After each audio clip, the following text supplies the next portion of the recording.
예, 3주제는 차세대 재정분권으로서 이제 지금까지 우리가 굉장히 뭐 문제가 있다 그리고 아주 강하게 비판도 하고 막 그래왔는데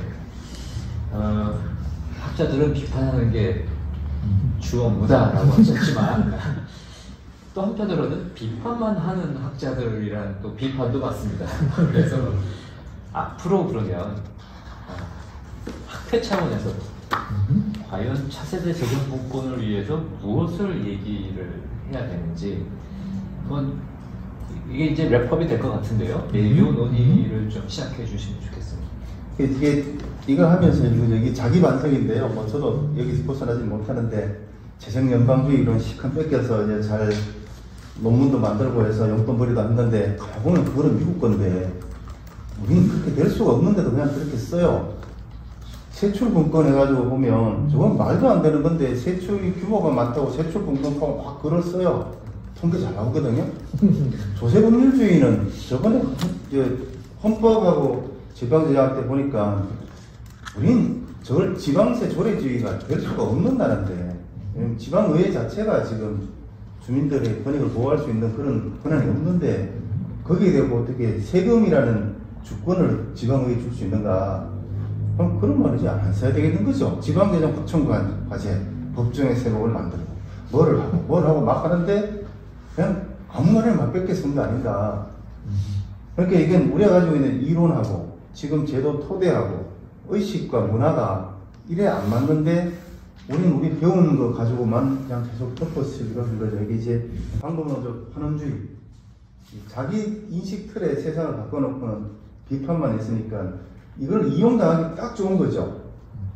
기재부 입장에서 보면은 말도 안 되는 거다 하고 이렇게 아직까지 우리는 분권을 해서는 안 된다. 이렇게 나가버리니까 우리 발등을 우리가 찍었으니 이러면 안 될 것 같다. 그런 생각에서 이 앞에 이제 이주제 때하고 또 관련된 건데요. 이제 좀 버려야 되는 정책 대안들 이런 관점들을 좀 빼야 되는 게 있지 않느냐 뭐 그런 생각 좀 들고요. 그 다음에 두 번째 제가 했던 것은 결국 지금까지 재정분권이라는 게 중앙정부 중심의 하향식으로 왔고 조정도 중앙이 수직으로 조정을 했고 그리고 재정의 양만 따졌던 분권을 쓰면 이제 이게 문제가 있었다면 이제 반대로 가는 거죠. 지방이 요구하는 분권이 돼야 되고 그리고 조정도 중앙이 조정하는 게 아니고 지방끼리의 수평적인 연대로 상호 조정이 들어가야 되고 양이 아니고 실제 문제를 해결하는 그런 쪽의 분권으로 가야 되는데 이건 교과서에 없거든요. 그래서 왜 없냐고 또 따져보니까 다른 나라는 이런 나라가 없지 않습니까? 원래 분권제에서 자치가 돼 있었고 거기서 스스로 뭔가가 토대가 있는 상태에서 중앙과의 관계를 형성했는데 우리는 아예 없는 상태에서 중앙이 내려주는 방식으로 계속 뭔가를 하고 요구를 하니까 정치 세력화되고 권력게임이 돼버리고 그런데 서구에서는 우리가 지금 해야 되는 이런 대안에 대한 이야기들은 없으니까 제가 참고 문헌에 베낄 게 없으면 글이 아니지 않습니까? 이래 갖고는 안 될 것 같다는 생각이 이런 이제 제가 반성문 쓰면서 해서 그러면은 저희가 사실 학회가 96년부터 만들어져서 이제 곧 거의 뭐 30년째 접어 들어갈 건데 아무래도 다음에 재정분권의 물결에는 다시 또 학회가 새로운 개념으로 준비해야 되지 않는가 해서 이 생각이 맞는지 안 맞는지 저도 지금 헷갈려서 오늘 좀 이런 좀 포괄적인 이야기들을 마지막 3부에 부탁을 좀 드리려고 했습니다. 우리 지방재정학이죠. 어떻게 보면 지방재정의 학문의 속성 이 부분도 굉장히 중요할 것 같고 그 중에 이 재정분권과 관련된 그런 측면 말씀하셨다시피 우리 한국 사회의 학문의 종속성 이런 부분이 있기 때문에 지방재정을 있는 그대로 보기보다는 우리가 뭔가 색안경을 끼고 볼 수밖에 없었던 거고 그랬기 때문에 또 뭐 여러 가지 지금 우리나라의 지방재정의 정말 현상을 제대로 분석해 왔느냐 하는 반성은 반드시 필요한 것 같고요. 또 이미 하셨으니까 지방재정학이라는 이 학문 자체가 어떻게 보면 굉장히 복잡하다는 처음부터 얘기를 융합 학문으로서의 정말 갖는 의미가 굉장히 큰데 그동안에 뭐 저희 학회의 거버넌스도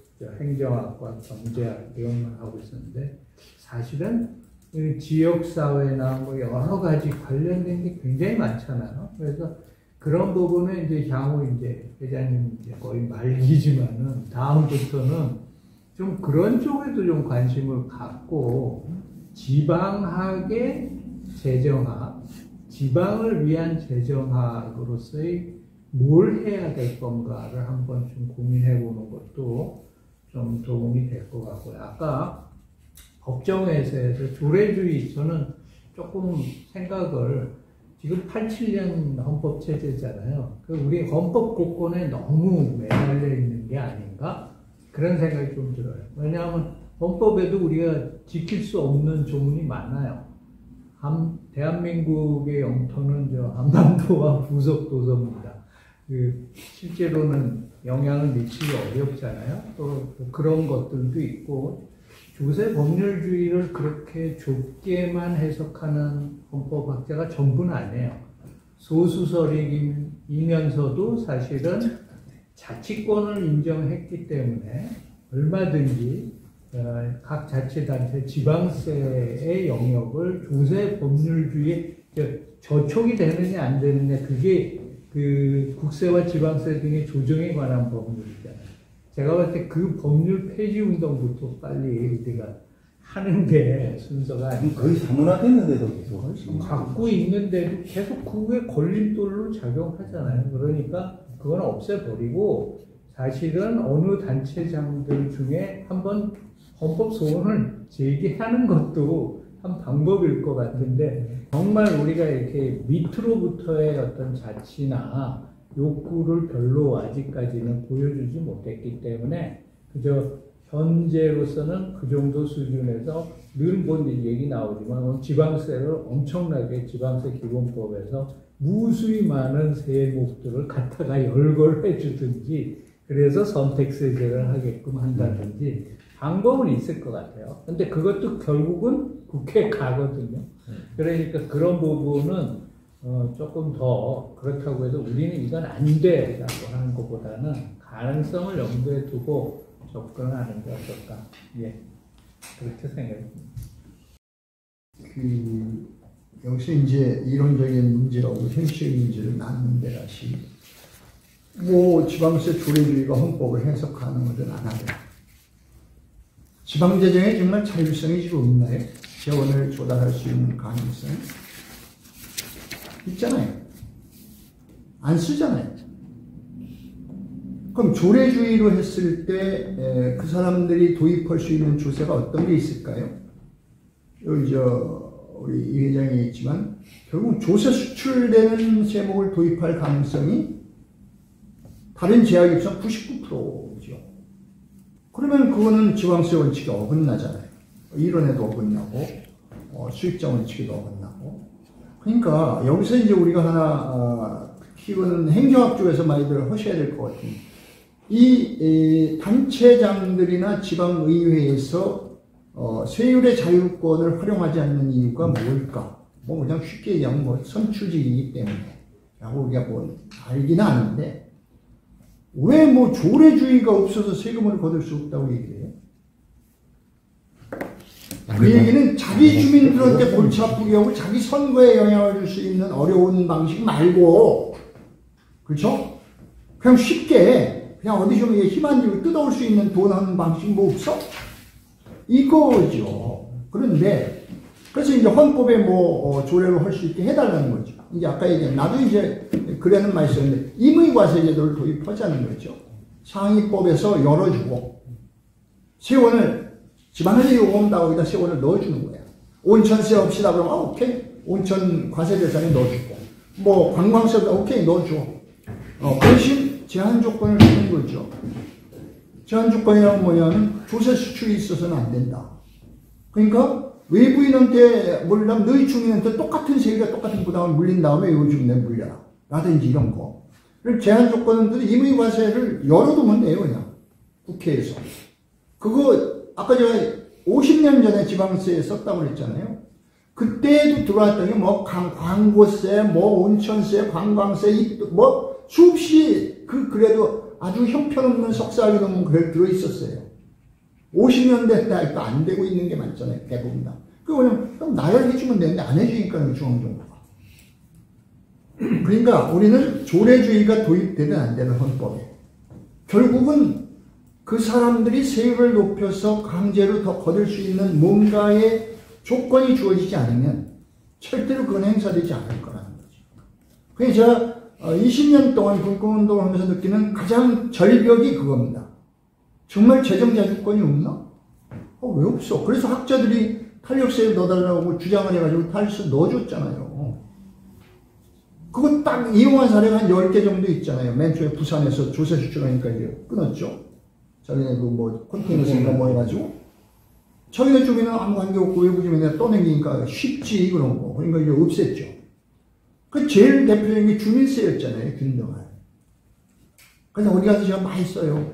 보훈군이 재정자립도 10%밖에 한 보훈군이 제일 먼저 10,000원을 올렸어요. 서울시도 5,000원 냈는데. 저는 그때 그 군수가 굉장히 용기도 있을 뿐더러 머리가 좋은 친구라고 생각을 했어요. 왜냐하면 다 걷어가야 몇십억밖에 안 고쳐. 인구 뭐 3, 4만에 주민세 10,000원 걷어가야 얼마 고치겠어요. 그러나 기재부나 해명부에도 할 말이 있잖아. 나 너희들 준 탄력세를 나 꼭대기까지 올렸어. 10,000원. 우리 진짜 안 도와줄 거야? 그래서 그 사람들은 어디 가서 얘기만 하면 자기 말은 다 통했다는 거야. 산자부 가서 얘기도 통하고 뭐 어디가 얘기도 통했다는 거야. 자기 말이. 그런데 그런 단체마저도 10개 남짓밖에 안 됐었거든. 그래서 여기서 우리가 진지하게 고민해야 되는 건 정말 재정자주권이라는 건 뭐고 현실에서는 왜 재정자주권은 발동되지 않을까? 얘기한 연구에서 그런 걸 한번 어떤 형태, 행태론적으로 연구를 하든 뭐 요새 뭐 새로운 방식들 많이 이제 좋은 방법들이 많이 또 나온다는 거죠. 행동경제학적 어떤 것도 있고 뭐 이렇게. 그러니까 그런 걸 통해서 그걸 극복할 수 있는 방법을 만들어내지 않으면 저는 뭐 다른 내용, 그러니까 결국은 중앙정부가 힘들게 걷어서 우리한테 조금 더 쉽게 나눠주는 방식. 세원 이하도. 그러니까 소득세도 그거 아니겠죠. 소비세도 그런 거고. 저는 그렇게 되면은 학술적으로도 발전되지 않을 것이고, 결국은 모방밖에 없으니까. 두 번째는 현실적인 문제도 개선되지 않을 거라고 봅니다. 재정연방주의 같은데 가장 핵심 원리는 그거 아니겠죠. 자기 지역의 문제를 자기가 해결해서 그러면 주민한테 세금을 더. 그러니까 이제 미국에서 공부한 분은 이런 얘기를 하죠. 지방에 새로운 지출을 늘릴 때는 반드시 세율 인상까지 넣는 안을 내기 전에 그 안은 무료다. 미국에서는 뭐 지방자치에 그렇게 한다는 거죠. 그러니까 그런 방식을 얘기하면 이제 아까 얘기했던 뭐 미국식으로 뭐 하는 거였는데 나는 미국식이다 아니면 떠나서 우리나라에서 왜 재정자주권을 그렇게 많이 줬음에도 불구하고 어디에도 되지 않을까? 그런데도 왜 맨날 중앙정부 보고 돈만 더 달라고 손을 내밀까에 대한 근원적인 문제점을 끌어내지 않는 한 이거는 그냥 정치 싸움이긴 한데 기재부가 맨날 그러거든요. 너희 탄력세를 줬잖아. 왜 우리 보고 세율 올리라고 그러면 너희가 탄력세를 올리면 너희 지역만 올리면 되잖아. 내가 수원시장한테 그 얘기를 했었거든요. 당신 뭔 사업하고 싶어? 뭐 그러면 당신 임기 4년 동안만 재산세 1%만 올리자. 그러고 딱 거기다 넣자 조례. 4년 후엔 이 세율은 무효다. 이런 거죠. 서울시가 지하철 요금 올릴 때 제가 가진 문제는 뭐냐면 왜 학자들이 주민세 서울시 6,000원이잖아요. 지하철 요금 올리기 전에 주민세 10,000원부터 하고 그래서 지하철 적자 메우든가 자동차세 더 올려서 일반 대중교통 체계는 유지하더라 뭐 이런 이야기를 하니까 사용자 부담금이 아니고 세금 중심으로 자꾸 학자들이 논의를 해주면 관심이 들어갈 건데 세금은 정치인은 못 올리고 사용자 부담금은 해도 된다 이런 식이거든요. 이거는 기본적으로 자본주의 조세 원칙에 전혀 안 맞는 거예요. 자본주의 기본 원칙이 무진과 되거든요. 근데 그거를 우리 스스로 자꾸 이렇게 사용자 부담금 쪽으로 글도 쓰고 그게 맞다고 자꾸 하고 적자가 걱정이네 이래 버리니까 갑자기 이게 1,400원 되어버리는 거거든요. 실제로 이재용 교수님 말씀하신 것을 제가 예전에 미국에 안식년 갔을 때 제가 있던 곳이 그 노스캐롤라이나 채플힐이었어요. 노스캐롤라이나 대학에 가 있었는데 굉장히 놀랐던 게요. 아주 재밌는 경험을 했는데 그 해에 선거가 있었습니다. 그래서 선거와 관련된 여러 가지 공보물이 모든 집에 다 오니까 저한테도 왔어요. 누구를 뽑느냐 하느냐. 근데 그때가 또 롱밸럿이었거든요. 근데 뒤에 레퍼런덤이 있습니다. 주민투표 안건이 있는데 그 중에 하나가 뭐였냐면 세율을 올리는 거였어요. 그걸 주민투표에 붙이더라고요. 그래서 저는 야 이거 자치단체장이 머리가 이상한 거 아니야? 이게 통과될 거라고 생각하고 올리나? 근데 그 공보물을 보니까요, 세율을 우리가 올리는데 올리는 세금, 올려서 들어오는 세금을 우리가 어디다 어떻게 쓰겠다는 걸 자세하게 다 써 있었어요. 그거 통과됐습니다. 그게 제가 그걸 보면서 야 자치가 이런 거 아닐까 하는 그런 부러움이 좀 있었거든요. 우리는 가능한가요? 우리도 나는 특히 도시 지역은 가능할 거라고 봅니다. 고향에서도 그런 걸 주장을 했었는데, 저희가 뭔가 시민들한테 선거 공약으로 냈잖아요. 그걸 시민들이 굉장히 지지를 했잖아요. 근데 그때 그 사람이 재원조달하는 얘기를 안 하는 거예요. 그 둘 중에 하나를 해야 되는, 되지도 않는 공약이었지만, 지출 구조 조정을 해서, 예를 들면 3조 예산이니까 내가 3천억을 내가 이렇게 구조 조정을 해가지고, 그거 짓겠다든지, 하나, 첫째. 아니면 지금 우리 도저히 해도 내가 구조 조정해봐야 1,000억밖에 안 될 거거든요. 그럼 2,000억은 4년 동안 요 세율을 요만큼 올려서 이렇게 거기서 합시다. 이렇게 나가면 나는 되는 수 있는 데 있다고 봐요. 그건 어떤 정책이냐에 따라서. 자치단체장이 결국은 아까 말씀하신 대로 어떤 자기가 그 확실한 정책적 비전을 가지고 주민들을 설득하느냐. 자치에서 핵심은 결국은 주민들을 설득하고 나가는 건데 그 노력을 안 하고 그냥 손쉽게 중앙에다가 손 벌리고 정치인한테 손 기대고 하는 이게 아까 거지 근성의 바로. 아니 근데 그게 제가 지금 반론을 제기하면 좀 억울한 게 대도시가 그래야 될 거 아니에요. 대도시가 자기 도시 문제를 풀 때 시민 여러분 생각하잖아요. 아까 서울시 꼭 보면 막부대인데 재정도 없는데 보고 야 너희 돈 내갖고 너희가 해. 중앙에 손 벌리지 말고. 대도시는 모든 게 싸고 모든 게 좋아요. 지방은 다 시외버스에 교통체계도 없는데 너희 돈 내라 그러고 서울은 천안까지 전부 다 대중교통 환승체계에서 제일 싸게 다녀요. 제일 유리한 데는 더 저렴하게 다니고 제일 불리한 데는 더 비싸게 다니는데 이런 불공평한 구조에서 그럼 너희 문제는 너희 돈으로 내라. 그 기분 나쁘죠. 아니 근데 그것도 학자들이 그럼 잘못 얘기한 게 뭐냐면 바로 그 지점에서 중앙이나 대도시는 어떤 제도와 어떤 조건 속에서 유리한 어떤 삶의 조건을 가지고 있는데 그렇지 않은 지역들은 어떤 조건과 어떤 문제 때문에 더 불리한 삶의 조건을 갖고 있다는 것을 분석해내야 됩니다. 그러면 예를 들면 또 지역단체들 중에는 또 거꾸로 그런 데도 있잖아요. 택시 100원 택시 있는 지역도 있고 그렇죠? 모르는데 100원 택시가 버스 적자 노선 지원보다 싸요. 아니 그러니까 내 얘기는 그런 지역도 있기 때문에 그게 꼭 아니라고 얘기할 수 없거든요. 그래서 학자들이 만약 그 문제를 이제 이 교수 같은 분들이 문제 얘기를 하면 그거를 이 교수가 연구하시든지 아니면 다른 젊은 교수 학자들하고 해서든 그 두 개를 비교 연구해서 삶의 질의 어떤 조건이 이런 조건이 그러면 그거는 누가 조정해? 그게 이제 소위 말하는 중앙정부의 역할입니다. 그걸 조정하는 역할이 중앙정부의 역할이죠. 왜냐면 규모의 불경제가 작동되고 뭐가 불경인데 여기는 아무리 해도 안 되는 거 그럼 당연히 그거는 규모의 불경제가 작동하니까 정부본이 개입해, 정부본이 지방정부가 안 되니까 중앙정부가 개입해야 된다는 논리를 끌어내서 설득을 하면은 그걸 누가 비판을 할 수 있겠어요? 중앙정부는 서울 수도권에 더 좋은 일을 더 많이 하는 거죠. 이게 제가 최근에 보면 서로 망해가는 구조가 계속 되는 게 전기요금 차등하자. 부산이죠. 부산에 보면 우리는 원자력 발전소도 있고 정말 어려운데 서울은 발전산업이 깨끗하지 않습니까? 서울 시민이 오케이 세금 전기세 2배 더 내라. 부산은 깎아야 되겠다. 난 논리적으로 가능해요. 아니 저는 그게 서로 망하는 거다. 그 전에 서울이란 대도시, 아니 서울도 그렇고 대도시가 우리는 참 이득을 봤으니 우리가 다른 지역과 협력해서 좀 더 많이 쓰겠다. 이게 저는 이제 수평적 연대라고 생각하는 건데요. 행안부가 팔을 꺾어서 상생발전기 억지로 뜯어내서 뭔가 조정하니까 서울은 불만이죠. 우리 돈 뺏겼다. 지방은 아니 저것도 돈이라고 기분 나쁜 거예요. 뭐 우리가 진짜 거지가 이건 연대가 아니고 진짜 그렇죠. 어거지 상생이 돼버리는 거죠. 그래서 굉장히 상생이 아니죠. 예, 좋은 컨셉도 왜곡되고 있고 그러니까 서로 이제 미워하기 시작하는 거죠. 망해라 망해라. 이건 굉장히 위험한 이게 거 억지로 아닙니까? 배분하는 것은 상생이라고 말하기 힘들고, 근데 지금 말씀하신 대로 그건 아주 선한 의도에서는 좋은데, 이거 서울 너희들 잘 살잖아. 그러니까 좀 베풀어라고 지방이 얘기한다고 해서 그거는 정말 선의에 기대는 거잖아요. 그렇게 되면 그게 가능할까요? 그게? 그거 잠깐 예를 들면은 얼마 전에 작년이었어요.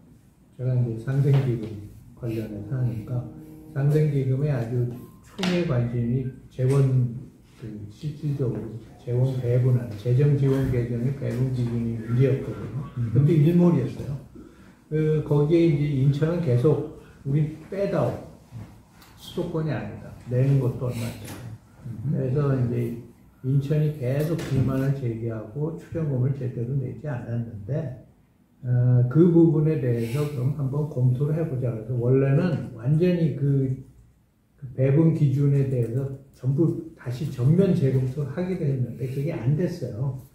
그러던 와중에 1안, 2안, 3안을 이제 행안부하고 또 저희 뭐 그 분석팀이 있어가지고 해서 조정을 해서 인천이 조금 더 가져가게 그 안을 만들었죠. 그러면 나머지 16개가 다 반대잖아요. 그러니까 그거는 행안부에서도 뭐라 그러냐면 재정국장이 이거 안 될 겁니다. 어차피 나머지 16개가 다 반대할 거니까. 그랬는데 통과됐어요. 제가 그 말씀을 드리는 이유는 이게 사실은 우리가 너무 생각하는 게 예정하는 게 굉장히 모두 다 셀프 인트레스트 될 거라고 전제를 하고 모든 걸 보고 있거든요. 근데 사실은 안 될 것 같은 것도 한번 해보면 다른 결과가 나올 수 있어요. 그 다음에 좀 더 못 사는 사람들이 그 금액이 작아서일지는 몰라도 쉽게 동의할 수 있는 여지는 있어요. 그게 여러 그 증거들이 있을 수 있다는 거예요. 그렇기 때문에 너무 우리 학자들도 거의 이 계산식에 넣어가지고 뭔가 하는 거는 조금 다르지 않을까. 이건 뭐 옳은 말인데 실제로 이제 현장 연구를 좀 더 많이 해보기 위해서 부탁드리는 이유는 이런 내용들을 그 강원도나 전라남도처럼 아주 재정이 나쁜 지역들 가서 논의를 하고 구체적인 내용을 사실대로 설명드리면서 오면은 거기서도 우선 자율성이 더 중요했다는 걸 인정을 해요. 거기서 그걸 요청을 합니다. 왜 그 얘기를 하냐면 뭐 아까도 이제 수도권 비수도권에 의해서 아예 강원도 가서 그렇게 얘기했어요. 당신들 안에서 1인당 조세부담과 1인당 지출의 차이가 이렇게 크게 나는데 그의 합리성을 끌어낼 수 있겠습니까? 이렇게 물었어요. 당신은 맨날 뭐 서울은 세금을 얼마 내고 뭐 우리는 얻는데 우리는 없다 근데 서울 얘기하지 마시고 우리 강원도끼리 좀 살아봅시다. 그런데 강원도에 1인당 지출이 200만 원밖에 안 되는 지출의 지역이 있는데 어디는 1,800만 원입니다. 근데 세금은 반대거든요. 그래도 합리적이니까 이렇게 물어했어요. 제가. 아무도 설명을 못해요. 왜냐면 원주는 1인당 지출이 200만 원밖에 안 돼요. 근데 저 하천 어디 저쪽 가면 1,800만 원이에요. 1인당 지출은. 심하게 하면 공무원 필요 없잖아요. 1,800원씩 다 주고 그냥 먹고 살아고 더 잘 살지도 모르는데. 이런 문제를 주민들이 모른다는 거죠. 제가 왜 지방대학의 어떤 걸 강조하냐면 전라남도가 똑같은 얘기를 했어요. 너희들 전라남도 안에서 이 차별이 이렇게 큰 걸 아느냐. 그 왜 자꾸 수도권 비수도권만 얘기를 하냐. 우선 그 문제부터 당신들이 수평적으로 조정해봐라 그러네. 서울은 어떻든 재산세 가지고 했잖아요. 제일 잘 사는 도시는. 왜 당신들은 못 산다고 못하냐. 그러니까 할 수 있다. 그리고 아까 말했죠. 그래서 나머지 부분이 부족하면 그걸 중앙정부에다가 지원을 요청하고 그걸 해야 더 합리적인 거 아니냐. 그러니까 아까 거시근성 얘기 나오는 건 저는 그런 의미라고 봐요. 자기들 문제 하나도 얘기를 안 하고 자우지간 하여튼 잘 사는 지역에서 떠오면 오케이. 못하면 정치 무능으로 보는 이 현실적 조건도 그러니까 항상 연구자들도 이걸 무시하면 저는 나머지 정책의 요구가 힘을 얻기 힘들다고 봅니다. 지금 마지막 주제 쪽에서 이제 두 분께 저희 후배들에서 좀 길을 좀 알려주시죠. 이쪽으로 공부를 좀 해야 되겠다. 국회 역할들 부분에서 부분은 이미 마무리로. 저는 말씀드렸고 두 분이 1분씩 얘기하시는 것도 같아요.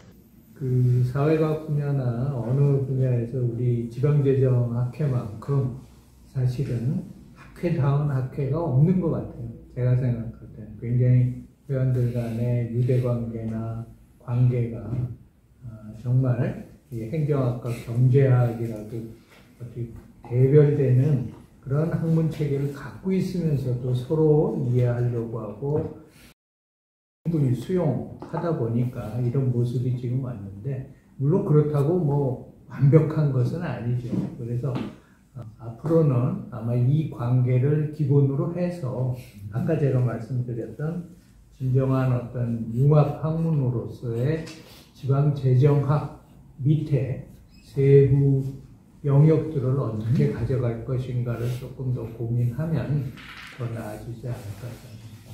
그렇게 마무리 드리겠습니다. 예, 뭐 저도 마찬가지인데 우선 그 학회 자체로 얘기를 하면은 아까 현실에 우리가 재정 문제가 뭐 지방 재정의 문제가 무엇인지를 좀 더 명확하게 할 필요가 있겠다. 아까 제가 자주권 문제에 대해서 재정 자주권 문제에서 말씀드렸듯이 우리가 맨날 뭐 얘기는 하는데 실제 문제가 그것인지에 대한 고민이 좀 필요하겠다. 그래서 아까 제가 행안부 중심의 지방재정 제도 운영의 문제와 자치단체에서의 지방재정 운영, 그 제도가 아니죠. 운영이니까 그 속에서의 과제가 어떤 문제가 있는지, 문제점이 나오면 과제는 저절로 도출이 되거든요. 근데 우리는 자꾸 여기 이제 지방수영권에 이런 얘기하면 뭐인데, 지방수영권은 행안부가 만들었습니까? 자치단체가 만들었습니까? 답변하기 힘드시죠?